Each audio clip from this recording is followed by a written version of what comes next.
এই মুহূর্তে বিকাশে 50,000 টাকা আনান। যদি 50,000 টাকা আপনি না নেন তাহলে আপনাকে আমরা গুম করে ফেলবো। বা বিভিন্ন বই দেখাইতেছে দেশি অস্ত্রগুলো আছে, পিস্তল আছে, বা মলম, যেই মলমগুলো দেওয়া হলে 3 দিন পর্যন্ত অজ্ঞান থাকে বা এরপরে কেমন যেন একটা পাগলের মতন হয়ে থাকে, বিভিন্ন আমাকে বইগুলো দেখাইতেছে। আমি বললাম, ভাই জীবনে কোনো যদি ভালো কাজ করে থাকেন তাহলে এক কাজ করেন, আমি হুজুর মানুষ, যেমনই সুন্নতি লেবাস আছে, কোরআন হাদিসে কিছু এলেম টেলেম আছে, এই দিকে তাকা হইলে আমাকে আপনারা মলমটা দিবেন না। কারণ মলমটা যদি দেয় আমাকে কোথায় তারা ফেলবে না ফেলবে এই অস্তিত্ব আমার থাকবে না, আমি অজ্ঞান হয়ে পড়ে থাকবো, বাড়িতে পেরেশানি করবে।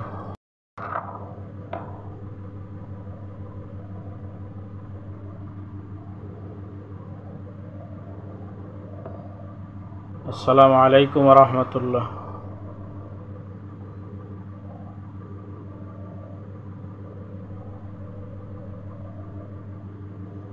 আসলে আপনাদের মাঝে লাইভে আসার উদ্দেশ্য হলো,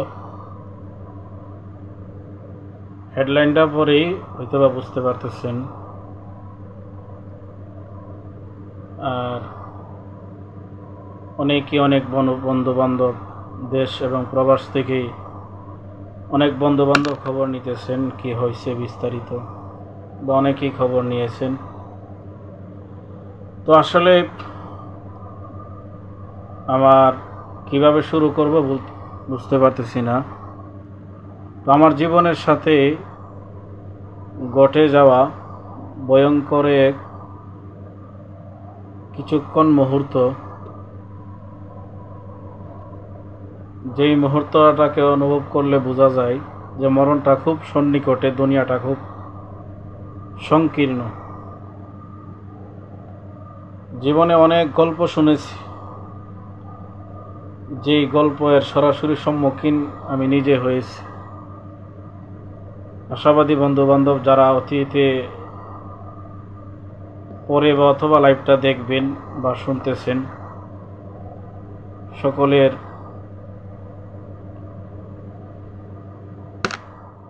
সতর্কতার জন্যই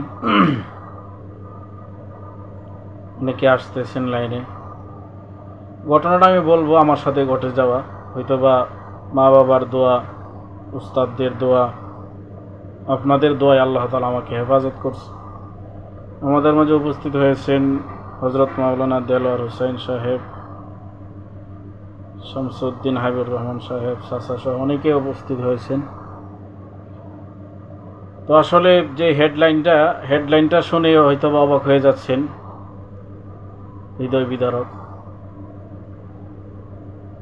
তো আমি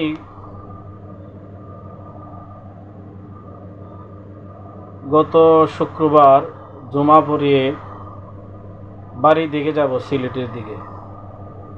তো আমি তো আলহামদুলিল্লাহ 2010 সাল থেকে নিয়ে 2025 অবধি এই ঢাকা, সিলেট, ভৈরব, ব্রাহ্মণবাড়িয়া, বিশেষ করে এই রোডে অন্ততপক্ষে মাসে একবার হলেও আমার চলাফেরা করতে হয়।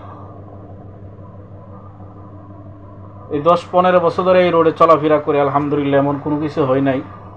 আর ওয়াজের ময়দানে তো আলহামদুলিল্লাহ বাংলাদেশের বিভিন্ন জায়গায় খুব বিচক্ষণতার সাথেই চলাফেরার চেষ্টা করি আল্লাহ তাআলার রহমত নিয়ে। তো আসলে এরপরও যখন বিপদ কারো সামনে এসে যায় তখন নিজেই অসহায় হয়ে যায়।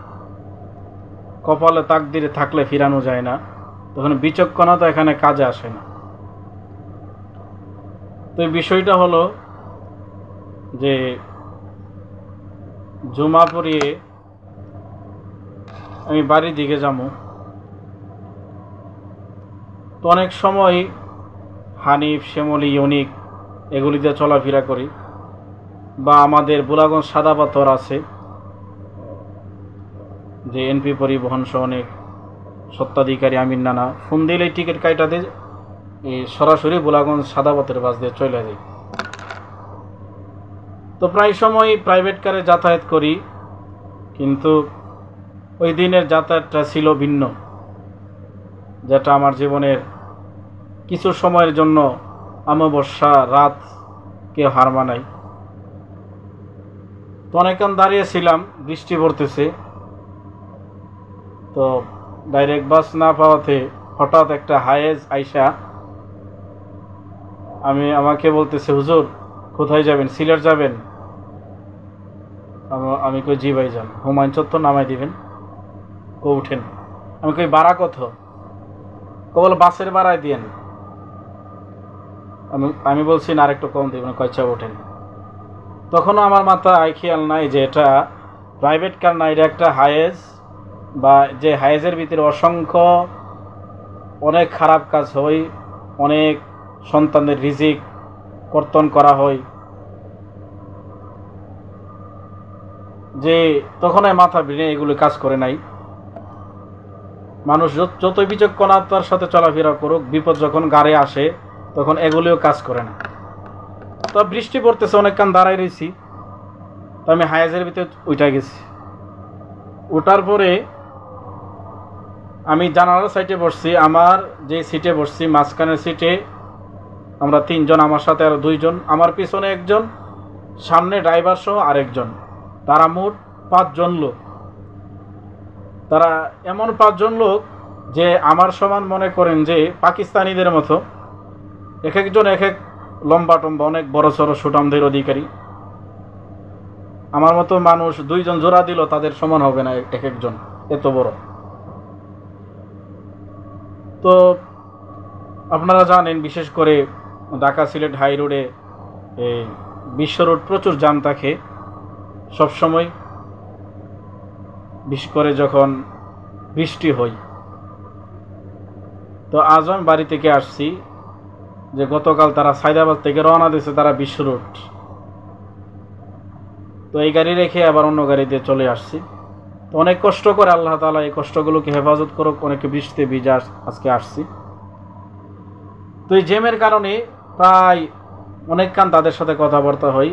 এরপর আমার ভিতরটা একটু বাড়ি দিছে যে তাদেরকে জিজ্ঞাসা করি তারা কোথায় যাবে, কিন্তু তারা এমন ভাবি নিছে যে তারা অনেক দিন ধরে ঘুমায় না, তারা ঘুমাইতেছে, কথা বলার সুযোগ নাই। তো আসরের আজান দিয়েছে ব্রাহ্মণবাড়িয়া বিশ্ব রুট। তো ব্রাহ্মণবাড়িয়া বিশ্ব রুট বলতে এটা তো দেখা গেছে দীর্ঘ 10-12 বছর চলাফেরা করছি। এটা নিজের জন্মস্থানের মতোই, ওপর দিকে শ্বশুরবাড়ি এলাকাও পড়াশোনা করছি, নিজের বাড়ির মতনই মনে হয়। বন্ধু বান্ধব ব্রাহ্মণবাড়িয়া বিশ্ব রোড আশপাশ। তো যখন বিশ্ব রোড পার হয়েছি, যেই মাত্র রহমতুল্লাহ নূরি সাহেবের বাড়িটা পাস হইলাম, কুট্টাপাড়া মোড়, এই জায়গাটা পাস করে এমন জোরে স্পিডে গাড়ি টান। তো আমি ভাবলাম হয়তো দীর্ঘক্ষণ জ্যামে বসা ছিল, তো এই জন্য গাড়ি টানতেছে। ইসলামাবাদ গোগত পাস হওয়ার পরে বাড়িওয়ালারা যখন সামনে, তখন আমার সাথে যে 2 জন লোক, মাঝখানের লোকটা কে ড্রাইভার বলতেছে যে আপনি কোথায় নামবেন, গাড়ি ভাড়াটা দিয়ে দিন। তো মাঝখানের লোকটা ওইটা 100 টাকা ড্রাইভারে দিল। ড্রাইভারে দেওয়ার পরে বলতেছে যে 100 টাকা কি গাড়ি ভাড়া হয় নাকি? বইলা বলতেছে যে আপনি যেহেতু নাইমা যাইবেন, হুজুরের মাঝখানে দিয়ে দেন, আপনি জানা সাইডে চলে যান। মূল উদ্দেশ্য হচ্ছে আমাকে মাঝখানে নেওয়া। তো আমি ভাবলাম যেহেতু তিনি নাইমা যাইবেন, তো ওনাকে জানালার সাইডে দিয়ে যাই, আমি মাঝখানে আবার চলে যাই। তো ওনাকে আমি সরলমে এই জানালার সাইডে দিয়ে দিলাম। তো উনি এমন একটা ভাব দেখাইতেছে যে আপনি হুজুর আপনার ব্যাগে কি? আমি কই ব্যাগে তো আমার কাপড় চোপড় আর কি প্রয়োজনীয় আসবাবপত্র। আমি কই আপনি কোথায় নামবেন? আমতা আমতা করতেছে। আমি কই সামনে তো বাড়ি ওরা, এরপর হইছে শাহবাজপুর। তো বাড়ি ওরা এখানে তো আইরুল মাদ্রাসা পড়াশোনা করছি প্রায় 4-5 বছর। শাহবাজপুর এগুলি তো খুব নিজের আয়ত্তই বা খুব পরিচিত জায়গা। তো তিনি বলতেছে না আমি কোথায় নামবো এটা বলতে পারি না। যখন মাত্র বাড়ি ওরা পার হয়েছি, তখনই মনে করেন যে ওই লোকটা যে আমার জানালার পাশে গেছে, তিনি আমার ডান সারের যে উরাত আছে এই পায়ের মধ্যে চাপ দিয়ে ধইরা বলতেছে, হুজুর আমরা কিন্তু ভালো মানুষ না, আমরা কিন্তু খারাপ মানুষ। তখন আমার বুঝার আর বাকি নাই, যেহেতু আমি তাদের একটা চক্রান্তে ফইরা গেছি। এই কথা বলার সাথে সাথেই বলতেছে, হুজুর আপনার টাকার চাইতে আপনার জানের মূল্য বেশি, আমি কি অবশ্যই আমার টাকা যেহেতু জানার মূল্য বেশি। তো এই কথা বলার সাথে সাথে 30 সেকেন্ডের ভিতরে আমার পিছনে যে লোকগুলা ছিল এই লোকগুলা আমার চোখকে সাথে সাথে তারা কালো কাপড় দিয়ে বাইদা নিছে, একদম বাইদা নিছে বাড়ি ওরা পাস হওয়ার পরে। আর আমার সাইডে যারা ছিল তারা আমার 2 হাত তারা বাঁধছে, পিছনে তারা কালো কাপড় দিয়ে চোখ বেঁধে ফেলছে আমার, আর আমার হাতগুলো বেঁধে ফেলছে। এবং 2 সাইডে যারা ছিল তারা আমার 2 রানের মধ্যে তাদের রান দিয়ে এমনভাবে ধরছে যে আমি লড়ার মতো কোনো শক্তি নাই। তো আমি তো এখানে তাদের সাথে লড়ার আমার ইচ্ছেও নাই। তাদের দরকার টাকা নিবে, আমার কাছ থেকে টাকা নিবে, মোবাইল নিবে, এই তো। তো তারা ভাবছে যে অন্যান্যদের মতো আমি তাদের সাথে জোরাজুরি করবো, রাগারাগি করবো। তো এমনটা ভাইবা তারা আমার চোখগুলো বেঁধে ফেলছে, হাত বেঁধে ফেলছে। তারা 2 জন আমার 2 রানের মধ্যে এমনভাবে অক্টোকাশের বাসের মধ্যে বসছে, লড়ার কোনো সুযোগ নাই। তারপরে শাহবাজপুর পার হইলাম না, সাথে সাথে তারা তো আমার চোখ বেঁধে ফেলছে। আমি অনুভব করছি এটা শাহবাজপুর পার হইতেছে। কালো গ্লাস তো দেখা যায় না, এমন স্পিডে গাড়ি চলতেছে। তো চলার পরে বলতেছে যে কি কি আছে আপনি দিয়ে দেন। আমি বলে ভাই টাকা আজ আছে কাল নাই, টাকা নিয়ে যান, কিন্তু আমাকে কোনো ক্ষতি করবেন না। আমার বাম পাশের পকেটে, পায়জামার পকেটে 10,000 টাকা আছে, আপনারা নিয়ে যান। আর অন্য কোনো টাকা টোকা আমার নাই, অন্য কোথাও টাকা আমি রাখিও না, মিথ্যা কথা বলার দরকার নাই। আর অন্য কোনো জায়গায় আপনার হাতটা দিবেন না। আমি একটু লজ্জাবোধ করতেছি। তো বুঝেনি তো, তারা তো টাকার জন্য বিভিন্ন জায়গায় বিভিন্ন গুপ্তস্থান পর্যন্ত তারা হাতাহাতি করে, এটা লজ্জা লাগে। তো আমি বলতেছি ভাই বিভিন্ন জায়গায় আপনারা হাতটা দিবেন না, এটা লজ্জা লাগে। আমার ডাইন সাইডে টাকা আছে, এখানে টাকাগুলো 10,000 টাকা আছে, নিয়ে যান। তো এই বাম সাইডের পকেট থেকে 10,000 টাকা নিয়েছে। নেওয়ার পরও তারা নিস্তার নাই। আমার হাত তো বাঁধা, চোখ বাঁধা, কালো কাপড় দিয়ে, আমি তো কিছু দেখতেছি না। আমার এই চোখ বাঁধা অবস্থায়, হাত বাঁধা অবস্থায় আমি সাথে সাথে তাদের সাথে স্বাভাবিকভাবে কথা বলতেছি, আর ভিতরে ভিতরে দুরূদ শরীফ পড়তেছি। দুরূদ শরীফের কি ফজিলত আমি টাটকা প্রমাণ পাইছি। তো দিল থেকে আমি আল্লাহ তুমি স্যার আমাকে হেফাজত করার মতো কেউ নাই। আর হয়তো বা বাড়ি থেকে মা বাবা, ওয়াইফ, ছেলে মেয়ে, কর্মস্থল, বন্ধু বান্ধব, তাদের সাথে আর কোনোদিন হয়তো বা দেখা হবে না, এমন একটা অনুভব হয়েছে ভিতরে। তখন একটা অনুভব করছি যে সমস্ত আমাদের আলেম ওলামা বা যারা আছে, আবু তোহা আদনান সহ অনেকেই চোখ বেঁধে ফেলছে বা বিভিন্ন সময় বিভিন্ন গুম করে রাখছে, যে তারা কীভাবে কষ্টতে কাটাইছে। তো যাই হোক, তো আমার চোখ বাঁধার পরে তা হাতগুলো বেঁধে ফেলছে। আমি তাদের সাথে স্বাভাবিক কথা বলতেছি, আর আমার এই কলিজাটা, বুকটা, এই জবানটা ছাড়া আর কোনো শরীরে অঙ্গ প্রত্যঙ্গ আমার কাজ করতেছে না, একদম ঠান্ডা হয়ে গেছে। 2টা হাত এই যে ধরছে এমনভাবে ঠান্ডা হইতেছে। তো হওয়ার পরে এরপরও বলতেছে হুজুর আপনার মোবাইলটা দেন। তো মোবাইল নিল, মোবাইল নিয়ে বিকাশ চেক করলো, পাসওয়ার্ড সমস্যা করতেছে, আসতেছে না। আমার সাথে একটু জোরে কথা বলতেছে, হুজুর আপনি মিথ্যা কথা বলতেছেন এই সেই। আমি কই না ভাই, যা বলছি তাই মিথ্যা কথাগুলো কোনো দরকার নাই। একটা পর্যায়ে দেখছে বিকাশে টাকা নাই, একদম খালি এন্ট্রি। তো বলতেছে তোমার এই আপনার আব্বুর নাম্বার দেন, আপনার ওয়াইফের নাম্বার দেয়। কিছুক্ষণ আগে আমার ওয়াইফের সাথে কথা বলছি, 1-2 জন বন্ধু বান্ধবের সাথে কথা বলছি। তো বলতেছে তারা কেমন, আমার যে মোবাইলের এই পাসওয়ার্ডটা পর্যন্ত তারা মুখস্থ করে ফেলছে, তারা কেমন বিচক্ষণ। বলে কেন, তোমার ওয়াইফের নাম্বার, আপনার ওয়াইফের নাম্বার দেন, আপনার বাবার নাম্বার দেন। এই মুহূর্তে বিকাশে 50,000 টাকা আনান। যদি 50,000 টাকা আপনি না নেন তাহলে আপনাকে আমরা গুম করে ফেলবো। বা বিভিন্ন বই দেখাইতেছে দেশি অস্ত্রগুলো আছে, পিস্তল আছে, বা মলম, যেই মলমগুলো দেওয়া হলে 3 দিন পর্যন্ত অজ্ঞান থাকে, বা এরপরে কেমন যেন একটা পাগলের মতন হয়ে থাকে, বিভিন্ন আমাকে বইগুলো দেখাইতেছে।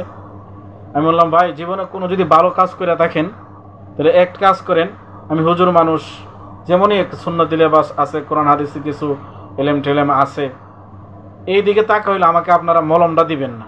কারণ মলমটা যদি দেয় আমাকে কোথায় তারা ফেলবে না ফেলবে এই অস্তিত্ব আমার থাকবে না, আমি অজ্ঞান হয়ে পড়ে থাকবো, বাড়িতে পেরেশানি করবে। তো আমার ভিতরে এতটুকু আত্মবিশ্বাস ছিল যে আল্লাহ তাআলা আমাকে হেফাজত করবে। আনোয়ার শাহ কোম্পানিগঞ্জে উপস্থিত হয়েছে। তো আনোয়ার শাহ কোম্পানিগঞ্জের ছেলে ছিল ওমেন্সে। তো ফোন দিছিলাম বা তাড়াতাড়ি চইলা গেলে সিলেট নয়াসড়ক নাইমা বাতিজারে দেখমু, দেখা তারপর বাড়িতে যাবো, এই আশা নিয়ে এই প্রাইভেট কারে উঠছিলাম আর কি। তো ফোন দেওয়ার 20 মিনিট পরেই এই ঘটনাটা ঘটছে। তো যাই হোক, যে কথাটা বলতেছিলাম, যে এরপরে বলতেছে বাড়ি থেকে 50,000 টাকা আপনার ওয়াইফরে ফোন দেন, আপনার ওয়াইফ ফোন দেওয়ার পরে আপনার ওয়াইফ টাকা পাঠাইবো অথবা আপনার বাবা টাকা পাঠাইবো 50,000 টাকা, তাহলে আপনাকে ছাড়মু, নাইলে আপনারা গুম করে ফেলবো। আমাকে হুমকি দিতেছে, গুম করে ফেলবে, এই সেই করবে, হত্যা করে ফেলবে। আমি বললাম ভাই দেখেন, আমাকে গুম করে ফেলেন বা অথবা মেরে ফেলেন, মলম দেন, যাই কিছু করেন, আমার কাছে নগদ যে অ্যামাউন্ট ছিল 10,000 টাকা আপনাকে এটা দিয়ে দিলাম, মোবাইলও নিলেন, সিম টিম সব ফেলে দিলেন, নেটওয়ার্ক বিচ্ছিন্ন করে ফেলছেন। আমি হুজুর মানুষ, আমি কত টাকা ভাই ইনকাম করি, বেতন পাইছিলাম, আপনি নিয়ে গেছেন, এখন বাড়িতে যাবো খালি হাতে। তো বাড়ি থেকে 50,000 টাকা এনে দেওয়ার মতন এবিলিটি আমার বাবার নাই। অতএব আমাকে যদি মেরে ফেলেন, আমাকে একা মেরে ফেলেন, আমার মা বাবা ওয়াইফ বাড়িতে তাদেরকে মেলে ফেলা দরকার নেই। তাদেরকে যদি এই মুহূর্তে ফোন দেয় যে 50,000 টাকা দেন, আমাকে মুক্তিপণ দিতে হবে, অথবা আমাকে গুম করে ফেলবে, মেরে ফেলবে, এই কথা শুনতে দিলে তারা অজ্ঞান হয়ে যাইব। অতএব এতগুলো মানুষকে মারার দরকার নাই, আমাকে একা মেরে ফেলেন, অতএব আমি বাড়ি থেকে 50,000 টাকা আনতে পারবো না। তারা কিন্তু অলরেডি 10,000 টাকা নিয়ে নিছে, মোবাইল টোবাইল সিম টিম সহ। আমার হাতের ঘড়িটাও ছিল, ঘড়িটা পর্যন্ত নিয়ে নিছে। নেওয়ার পরেও তারা চাইতেছে বাড়ি থেকে 50,000 টাকা মুক্তিপণ। অনেক কান কথা বলার পরে আমি তাদেরকে সাথে স্বাভাবিক কথা বলতেছি, বিভিন্ন বইটই দেখাইতেছে। তো মনে মনে দুরসই পড়তেছে, আমি কি প্রথম বই থেকে দ্বিতীয় বইটা বেশি কাজ করতেছে। প্রথম বই যখন আমার চোখ বেঁধে ফেলছে, তখন মনে তো বই হারে জীবনে কোনোদিন হয়তো বা কাউকে দেখবো না, বাড়ির চোখ দেখবো না, ছেলে মেয়ের সন্তানের মুখ দেখবো না। যখন টাকা নিয়ে নিছে, এরপরে দ্বিতীয় যে বইটা বেশি ছিল, যে 50,000 টাকা না দেওয়া পর্যন্ত তারা আমাকে ছাড়বে না, এমনভাবে হুমকি দিতেছে। সাথে সাথে তো মোবাইলের সিম খুলে ফেলছে, তারা নেটওয়ার্ক বিচ্ছিন্ন করে ফেলছে। তো একটা পর্যায়ে প্রায় 2.5 ঘন্টা তাদের সাথে ছিলাম, ভিতরে দুরূদ শরীফ পড়তেছি। একটা পর্যায়ে একজনে বলতেছে যে এই হুজুরের হাতের বানগুলো খুলে দাও, আর হুজুরের সাথে জোরে কথা বলবা না। আস্তে আস্তে দেখলাম যে তাদের প্রত্যেকের মনটা যে আগে যে উত্তেজিত ছিল, আস্তে আস্তে তাদের মনটা নরম হয়ে যেতেছে।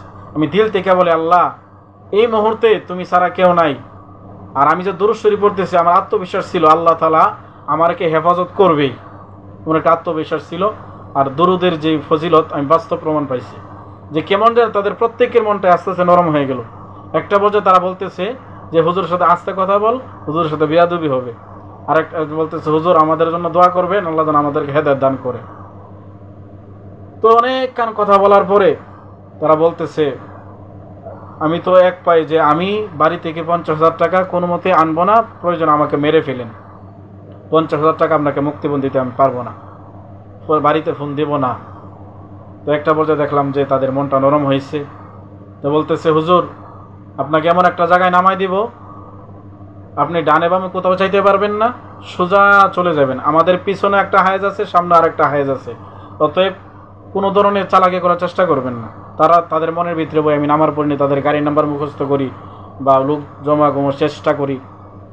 তো বলতেছে কোনো ধরনের চালাকি চেষ্টা করবেন না, আমাদের পিছনে গাড়ি আছে, আমাদের সামনেও গাড়ি আছে। তখন এই যে ইসলামপুর যে চান্দুরা এই জায়গাটা অতিক্রম করতেছি, তো আমার তো শরীরের হাত পা একদম ঠান্ডা হয়ে গেছে। তো আমার বাম পাশে যে ছিল তার হাতের সাথে হাত, আমার হাতের বান খুলছে, চোখের বান কিন্তু খুলে নাই। তো যখন ধরছে বলতেছে হুজুর আপনার হাত তো একদম ঠান্ডা হয়ে গেছে। আমি কই ভাই যে আকাম করতেছেন, আমি তো জীবনের এই প্রথমেই সম্মুখীন হইলাম, আগে শুনতাম, আমার শরীরে থাকবেই বা কি, রক্ত একদম ঠান্ডা হয়ে গেছে, হাত চলেন একদম ঠান্ডা হয়ে গেছে। তখন আমার চোখ বাঁধা অবস্থায় তাদের সাথে আমি স্বাভাবিকভাবে কথা বলতেছি, কান্নাকাটিও করি নাই বা তাদের সাথে উত্তেজনাও করি নাই। তো একটা পর্যায়ে তো তারা আমাকে এই একটা জায়গা আছে চর ইসলামপুর একটা জায়গা আছে হাই রোডের পাশে, ফোর লাইনের কাজ চলতেছে। তো এখানে যখন আমরা নামাই দিছে, নামানোর পরে আমি দেখতেছি আমার পাওয়ার সামনে চলতেছে না। তো ও বলতেছে সামনে একটা বাড়ি আছে, ওই বাড়িতে ঢুকে গিয়ে সেরে আপনি এক গ্লাস পানি খাইবেন। পানি খাইয়া আমরা যাওয়ার আধা ঘন্টা পরে আপনি রওনা দিবেন, কারণ আমাদের পিছনে লোক আছে। তো ওই বাড়িতে যাই এক গ্লাস পানি খাইলাম, হাত মুখ ধুইলাম, ভিতরে কেমন যেন অন্যরকম একটা অস্বস্তিকর কাজ করতেছে। তো এর ফাঁকে দিয়ে একটা মজার কথা হলো, আমি বললাম ভাই যে আমার কাছে তো গাড়ি ভাড়া নাই, আমাকে 500 টাকা হলো দিয়ে দেন, আমার বাড়িতে যাওয়ার মতো টাকা গাড়ি ভাড়া নাই। তো শেষ পর্যন্ত আল্লাহ তাআলা তাদের মনে এমন নরম করছে, আমার 500 টাকা পর্যন্ত দিতে বাধ্য হয়েছে। তো যাই হোক, আজকের এই আমার সাথে জীবনের ঘটে যাওয়া অনাকাঙ্ক্ষিত ঘটনা, তীক্ষ্ণ অভিজ্ঞতা আপনাদের কাছে শেয়ার করার উদ্দেশ্য হলো একটাই, যে আপনারা কখনো কোনোদিন প্রয়োজনে মিতালি বাস দিয়ে আসা যাওয়া করবেন গাড়ি না পাইলে, তারপরও প্রাইভেট কার, অপরিচিত প্রাইভেট কার হাইওয়েজে আপনারা উঠবেন না। ঢাকা, সিলেট, ভৈরব হাই রোড এগুলোতে অপরিচিত কোনো বন্ধুবান্ধব হাইওয়েজ অথবা প্রাইভেট কারে উঠবেন না। আবারও বলছি, হাইওয়েজ, প্রাইভেট কার, অপরিচিত কোনো গাড়িতে আপনারা চলাফেরা করবেন না। তো আমিও এক সময় অনেকে বলতাম যে হাইওয়েজ গাড়িতে এই সমস্ত খারাপ কাজগুলো হয়, হাইজ্যাক এগুলো হয়, কিডন্যাপকারী হয়, আপনারা কেউ উঠবেন না। কিন্তু তাৎক্ষণিক অনেক সময় নিজের ব্রেনও কাজ করে না, অর্থাৎ তাকদিরে থাকলে এগুলো ফিরানো যায় না। এই জন্য সবসময় দোয়া করে আল্লাহ তাআলা যেন সবাইকে এই সমস্ত বিপদ আপদ মুসিবত থেকে হেফাজত করে। শেষ পর্যন্ত বাড়ি থেকে 50,000 টাকা মুক্তিপণ দিতে দেওয়া হয় নাই, তা আমার কাছে যে ক্যাশ টাকাগুলো ছিল, মোবাইল, সিম টিম এগুলো নিয়ে গেছে, গড়ি টড়ি যা আছে। শেষ পর্যন্ত খুব কষ্ট করে বাড়িতে যাইতে হইল, বাড়িতে খুব টেনশন করতেছে, অন্য একজনের মোবাইল দিয়ে বাড়িতে যোগাযোগ করলাম। তো আল্লাহ তাআলা সকলকে হেফাজত করুক। আর ঘটনাটা ঘটছে ব্রাহ্মণবাড়িয়া বিশ্ব রোড পার হওয়ার পরে, কুট্টাপাড়ার পরে বাড়ি ওড়ার আগে আমাকে তারা চোখ বেঁধে ফেলছে, হাত বেঁধে ফেলছে, আমাকে নামাইছে নিয়ে মাধবপুরের আগে শশই চর ইসলামপুর একটা জায়গা আছে, ওইখানে তারা নামাইছে। যাই হোক, আল্লাহ তাআলা আমাদের সকলকে হেফাজত করুক। আর সবচাইতে এখানে শিক্ষা নিয়ে বিষয় হলো, আমরা অপরিচিত এই গাড়িতে উঠবো না। সময় যাক, অসুবিধা নাই, আপনার জানমালের মূল্য বেশি সময়ের চাইতে। আর হলো দুরূদ শরীফের যে একটা ফজিলত, আমি বাস্তব প্রমাণ পাইছি যে আল্লাহ তাআলা কোনো বিপদে পড়লে কেউ যদি দুরূদ শরীফ পড়ে, আল্লাহ তাআলা বিপদ থেকে হেফাজত করে। এই বাস্তব প্রমাণ। যে উত্তেজিত যে ডাকাতগুলো ছিল, তারা এই দুরূদ শরীফের ফজিলতে আল্লাহ তাআলা তাদের মনগুলো নরম করে দিছে। আমরা সবসময় যে কোনো বিপদ আপদে দুরূদ শরীফ পড়ব। তো যাই হোক, অনেকের সাথে অনেকে যুক্ত হয়েছেন, আল্লাহ তাআলা সবাইকে হেফাজত করুক। তো বাড়িতে 3 দিন ছিলাম, মানসিকভাবে খুব অনলাইনের বাহিরে ছিলাম, সিম তুললাম, মোবাইলে লাগাইলাম, আপনাদের সাথে আসলাম।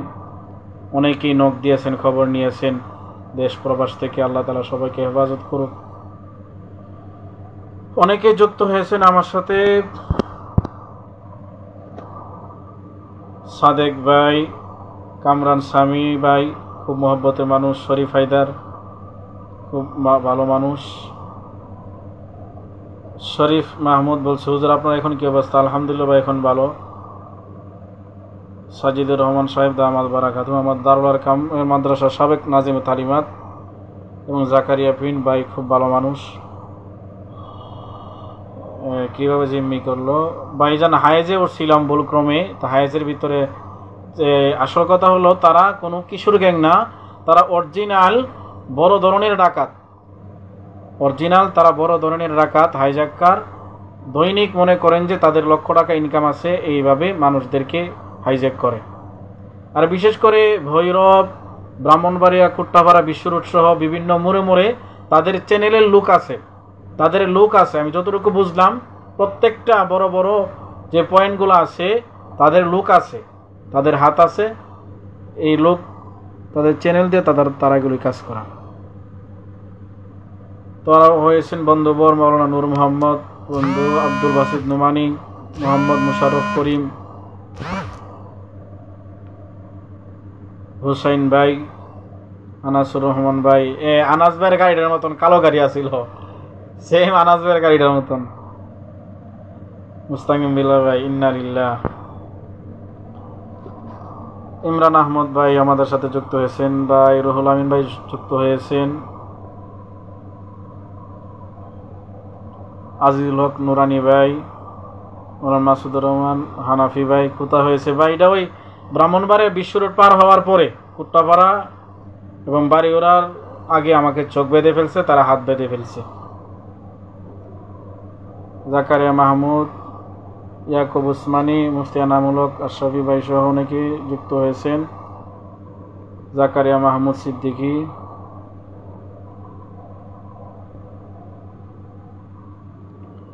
জামাল উদ্দিন ভাই, হবিগঞ্জ আবু তলহা হুসাইনি, অনেকে কমেন্ট আমি পড়তে পারতেছি না। তানজিম হোসেন তালুকদার, রাসেল গাজী ভাই,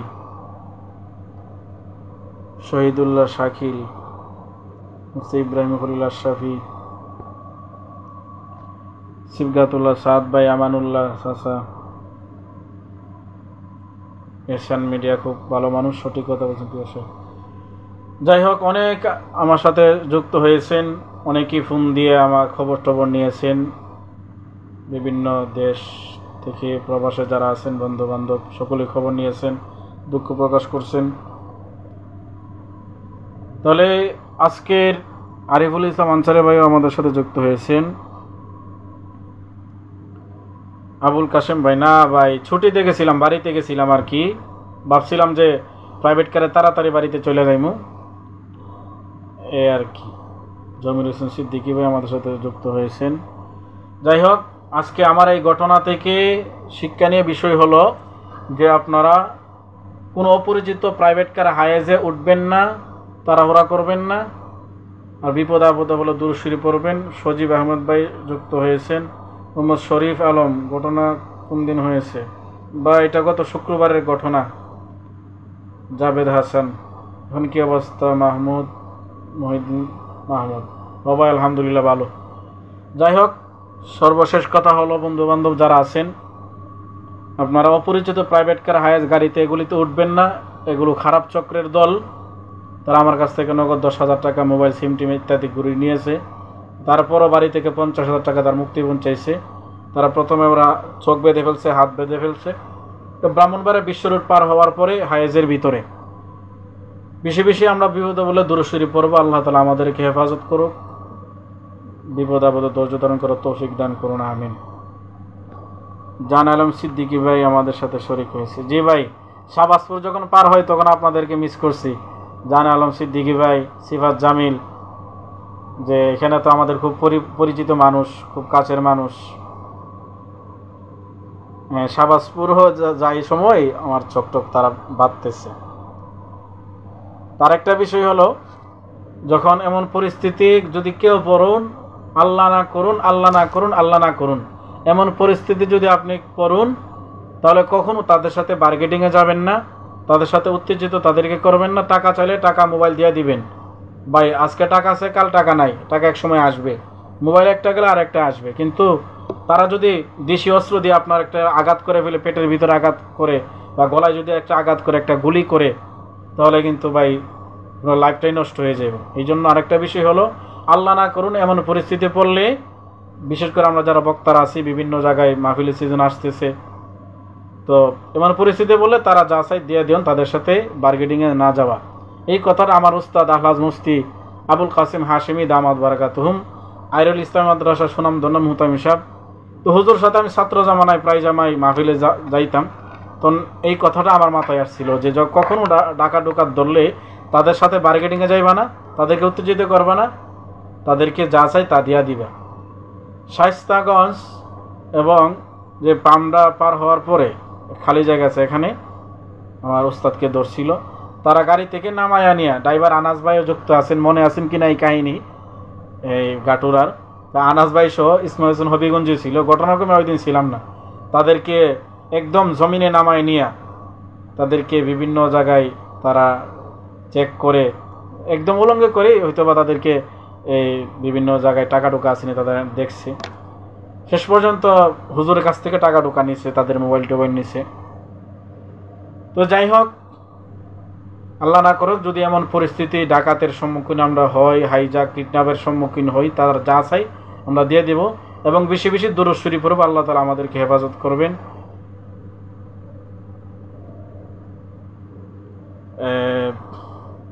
আমাদের সাথে আর আমিন আহমদ ভাই, আমার খুব কাছের মানুষ। এই ঘটনা ভাই এটা ঘটছে মাগরিবের পূর্ব মুহূর্তে হায়েজের ভিতরে আর কি। আহমদ কাকা এখন কি অবস্থা? আলহামদুলিল্লাহ কাকা এখন ভালো। আমাদের বড় ভাই মুফতি মুতাসিম বিল্লাহ আতিকি ভাই আমাদের সাথে যুক্ত হয়েছেন, নাসির হোসেন ভাই যুক্ত হয়েছেন। যাই হোক, আপনাদের সাথে ঘটনাটা শেয়ার করলাম। সকলেই অপরিচিত এই সমস্ত হায়েজ প্রাইভেট কার দিয়ে চলাফেরা করবেন না। বিপদে বলে দুরূদ শরীফ পড়বেন। ডাকাতের সম্মুখীন হলে যা চাই তা দিয়ে দিবেন। আল্লাহ তাআলা সবাইকে হেফাজত করুক। আর 50,000 টাকা তারা মুক্তিপণ চাইছিল, আমি দেইনি। বাড়িতে যদি ফোন দিতাম, অবশ্যই বাড়িতে ফোন দেওয়ার পরে তো 50,000 টাকা 1 লাখ 2 লাখ চাইলেও তারা দিত, কিন্তু আমি তো ভাবছি যে আল্লাহ তাআলা আমাকে হেফাজত করবেন। এতটুকু আত্মবিশ্বাস ছিল যে আল্লাহ আমাকে হেফাজত করবে, এই জন্য বাড়িতে টাকার জন্য ফোনে দেই নাই। তো তারা খুব চেষ্টা করছে বাড়িতে ফোন দেওয়ার জন্য, আমাকে বিভিন্ন ব্ল্যাকমেল করছে, ভয় দেখাইছে বাড়িতে ফোন দেওয়ার জন্য। বাড়ি থেকে 50,000 টাকা মুক্তিপণ আনো, তাহলে আপনাকে ছেড়ে দেব। তো যাই হোক, আমার জন্য সকলেই দোয়া করবেন। আল্লাহ তাআলা আপনাদেরকে এই সমস্ত বিপদ আপদ থেকে হেফাজত করুক। আমাদের সাথে যুক্ত হয়েছেন সানি মামা, এখন আপনার কি অবস্থা? মামা আলহামদুলিল্লাহ এখন ভালো। মোহাম্মদ ইকবাল মিয়া মামা যুক্ত হয়েছেন। আল্লাহ তাআলা সকলকে হেফাজত করুক। শামীম আহমদ হজরত জি এখন কেমন আছেন? জি ভাই আলহামদুলিল্লাহ এখন ভালো আছি। মুতাসিম বিল্লাহ রব হেফাজত করুক। জি ভাই আলহামদুলিল্লাহ, দোয়া করবেন, দোয়া চাই। আমার জীবনের হয়তোবা যখন চোখ বাঁধছে হাতগুলো বেঁধে ফেলছে, জীবনে ভাবছিলাম কখনো সন্তান মা বাবার চেহারা হয়তোবা আর কোনোদিন দেখবো না। আল্লাহ তাআলা আমাদের সকলকে হেফাজত করুক। সকলে ভালো থাকবেন। আসসালামু আলাইকুম ওয়া রাহমাতুল্লাহ।